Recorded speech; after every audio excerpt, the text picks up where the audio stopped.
you're in good hands here with Evan and team, everybody, because it's a team. It's all about team. And those who believe and follow and galvanize around a great idea. So Tinker said, let's do it. And the first sketches were very raw and crude, but it at least got us started. And we started going down that road using these materials that were not beautiful or not, beautiful the way they, this thing, I don't know what that is, but it's just those things, beautiful. But you could start seeing it come out, but it looked kind of like hand sewn, and it looked like kind of a little bit tree huggery, and it was good though, it was good. And I remember sitting at the factory second time through on the project and working with Tom Foxon, who's great. If Tom was here, his nickname is Eeyore. He's like the smartest guy, but he speaks like monotone, and it's like this, and he's like brilliant stuff is coming out of his mouth, and you're just going, I am asleep. But I think it comes from his dreams, because he speaks like that, and he came up with a lot of brilliant stuff on how to make this stuff work. So it's the team. Tinker had the idea, and he had the team to kind of go make it happen, and we ran into roadblocks. And the roadblocks were, I don't believe we can do it. And it's from our people, the people who are going to actually take this thing and move it forward. It's like, no, you can't do that. You can't sell a basketball shoe that looks like a Birkenstock. Like, Birkenstocks fit. They fit great. So the first thing I did was draw a cool looking Birkenstock, throw a big old Jumpman on it, and like, no, you cannot do that. It was great. Because it's compelling, and but people got it. When you say, that's what we want to do. We don't want to do it looking like that, but we want to take that and put them together. And that was pretty cool. And then we said, let's see if we can do it with no glues whatsoever. So then you have to figure, well, how am I going to put the outsole to the midsole, and how am I going to put the midsole to the upper, and how's that upper going to get constructed? Because a lot of these shoes have a lot of glue. Like, that's one of those, play rock and roll without a guitar. It's like, okay, this is going to be interesting. There's a lot of good rock and roll without a guitar, but name one band that doesn't have it. It's like, it's hard to do. It's like, but somebody's going to do it. I don't have it on my tongue right now, but I'm sure somebody will come to mind. But it was interesting. We said, okay, let's take one simple thing out of the equation. Let's stitch it together. Let's use stitching instead. Okay, let's adhere everything through stitching. And some of the things we came across were impossible to do, because you have to poke holes through from this part to that part, and it's like machines, and then so the impossibility of it was just like, let's lay it out and see what it takes to do those things individually first. And it's kind of like in that room, killing Juggy, right? It's like, well, here's how you do it. It's just like one piece at a time. You don't do it all at once. You can't stitch the whole thing. It's one piece at a time. And that's what I liked about when I walked through the room. And I saw, okay, here's the elements. And if you do one of them well, it'll lead to the next one, and it'll lead to the next one. And I thought that's really nice in there. And I've seen that presentation done a number of different ways. But this one's compelling because it's a path. The path is there. It's like, hey, here's all the answers. So we just created a little bit of a path. And we said, let's use the path to innovate and educate how to do this for a new basketball shoe. But then it was also increasingly important that, and the compelling part was being able to put the right logo on the shoe. Okay, we could have put a swoosh on it and called it something else, but the fact that it had a Jumpman on it was based on the guy who could do anything and kind of authenticated on court. He flew and he did these incredible moves, and he just stayed up there just a fraction of a second longer, and they took just that many more photos, and so it's all those things that have to come together to kind of make the difference. And we felt like, well, the world is going to be watching. The number 23 is going to be on it. Not just one of the 23s, but it is the 23. What a great moment to make a statement. What a great moment to galvanize the team around making a change and move it forward. And then my wife came out another time, and I was around my fire pit. And my fire pit, go ahead and laugh, Dad. It's okay. My fire pit is, there's other trees in the backyard, And we have this thing called Stonehenge, and it's these 4 rocks that you sit on, and it's like very primal, and there's like this fire, and you sit there like men and women and drink beer and commune with the earth. But if you sit in the right place, which is 2, and it's half, completely dry again, but warm with fire. And what it takes to do that is the right materials and the right timing, and the wind has to blow in the right direction. You can't sit there in the wrong time and get wet and get cold. But when things are lined up and you get the right wind, everything's just kind of right. So she came out, she said, "You're sitting here and it's all rainy. You're getting all wet. What are you doing?" And I said, No. Come over here. And she sat down with me and she's like, "Wow, this is kind of dry over here. This is kind of neat." And we got all drunk. And on beers in the rain. And it was like we were dry and happy. And that was just a good team sitting together, enjoying the right wind. And so kind of back to the right timing of having the right partners and having the right conditions and having the trees in the right position, but being able to enjoy everything that was going on together. And I thought that was pretty fun. I mean, and then as I kind of go back to the factory situation, I had Eeyore next to me, and I had a bunch of people who didn't speak our language. This was the coolest part. They didn't speak our language, but they spoke the language of the line, you know, and the hand movements.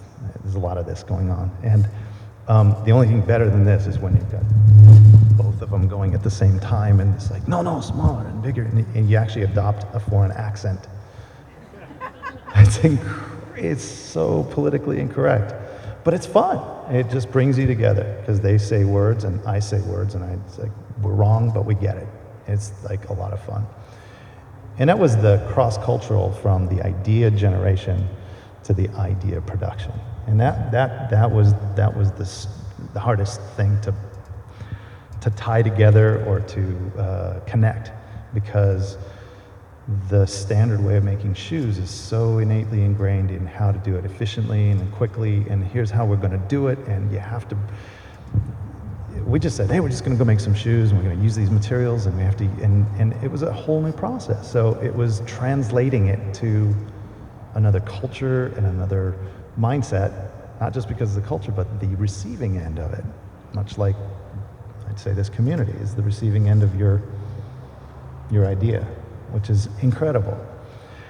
And when you put those together and you get the right partners and you struggle through lots of late nights, and you got Eeyore over one show, and you get with the things and the hands, and it becomes creative, and there's an energy behind it, and you start feeling the momentum. For me, the momentum is the thing that's when you kind of put the gas on a little bit more, and you use the momentum to get you there, not quicker, but better and together. And you start seeing them lining up with you, and you know, no matter what. And you come back from a factory, and there's been all the naysayers on that side, going, when they left, they went to explore for the new world, and they've fallen off the edge. It's great. And I love that. And I love coming back and all beat up and speaking weird, and then coming back with something, and you put it on the table, and they go, oh, that's what you meant. And then it just shifts. It's a mind shift. It just goes click, and it's a raw, rough sample that got the point across, but they could see that, so it's not a Birkenstock with a Jumpman on it. It's a different thing. And then, but you have to package it right enough to where people believe it. And that's not science fiction, that's science fact. It's like, here's the science, here's the fact of putting them together, and here's what it's going to look like. And it's only halfway there. It's like this place is only halfway there. What it's going to be in a few years, and where it's going to be, and where everybody galvanizes around it in the future is going to take it exponentially further. And that's the teamwork of the community. But when you put it on the table and you open up the box and people are like, oh, and you go, don't touch. You say, don't touch that thing. It's like, why? Well, I don't know. It's like, that's right, you don't know. So let me tell you why. And then you just take each piece, and it's the journey. It's this blue line. Here's the piece. We put this piece together, and it looks like this because we put this together without glue. It's got stitching all over it. It's really ugly. We didn't design the stitching, we just said, let's do this piece that's gonna hold it together. And we used stitching, no glue. And then this big, thick stitch that's holding is like all the way around. It looks cool, but it's not quite refined yet. It's like, no, it's not, but it's holding the upper to the tooling, the midsole and outsole. And that was cool because it was taking familiar elements and putting them together again in a way that was kind of new and compelling. And you say, we did this by hand, and they're like, yeah, I can see where it's going. I can see what's going, but yeah, but we just need to invent a machine to do it. And they're like, we have no time. We're behind schedule and it's late. And then you get somebody like Tinker going, but we just need to invent a machine that's going to do it. And that's what you're on the hook for. You guys we're doing the design. You can make it, right? And you just need somebody who's believable, who's done it before, and has brought those things to life in a way that nobody else has. And then you get the wind at the right time, and you get the partnership, and you're getting drunk together on the idea, and you're moving things forward. It's really cool. It's fun. And then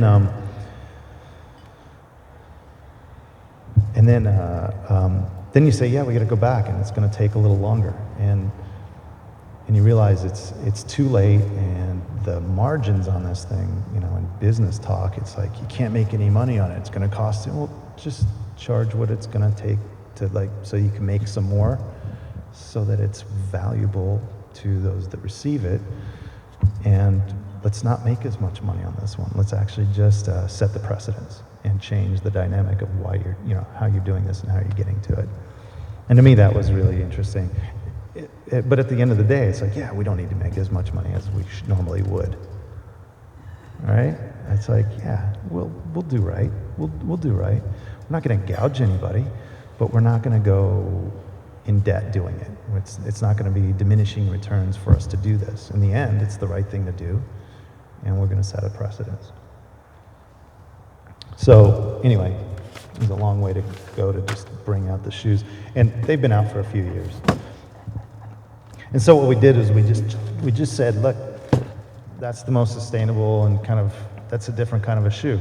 That is put together. The plastics are actually good plastics. I can't tell you what they are. If Eeyore was sitting here, you'd say, well, it's a tetrahydroclastic thing. And the molds take less water. And it's like, cool. And then the rubber, there's no color dams. And I found out, and it was very simple. I said, I want to know what's the waste between, if you have a color here, and then if you got another color there, and marketing people, perceived value. I love that. It's like perceived value. It's great. I love my marketing partners, by the way, and they are very valuable. But when they tell you need to put a color there so you can change the color, and you say, well, it's 6 to 8% waste to do that, I go, it's easy. No color dams. So we just did one piece of rubber. And it works just as well, and it has an aesthetic. Okay, we'll talk about the aesthetic.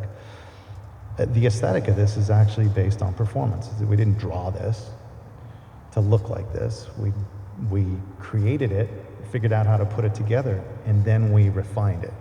So the stitching, the first time we did the stitching on here, and if you look at this, it's just a bunch of M's and J's. So it's kind of a cool pattern, but they're M's and J's, for that guy with the M and J. It's not Michael Jackson. It's Michael Jordan. So we said, look, let's make it a beautiful way to put it together without glue. And then let's turn this from let's challenge ourselves even further, and instead of doing an opaque, let's just do a translucent and put the color on from behind. And we used better paint. I won't say it was the best paint in the world, because it wouldn't hold together. I'll say it was a great paint to use in this form, because at the end of the day, you still have to make something that works and holds together and changes the paradigm, and is something that you could see Michael actually wearing to play basketball in.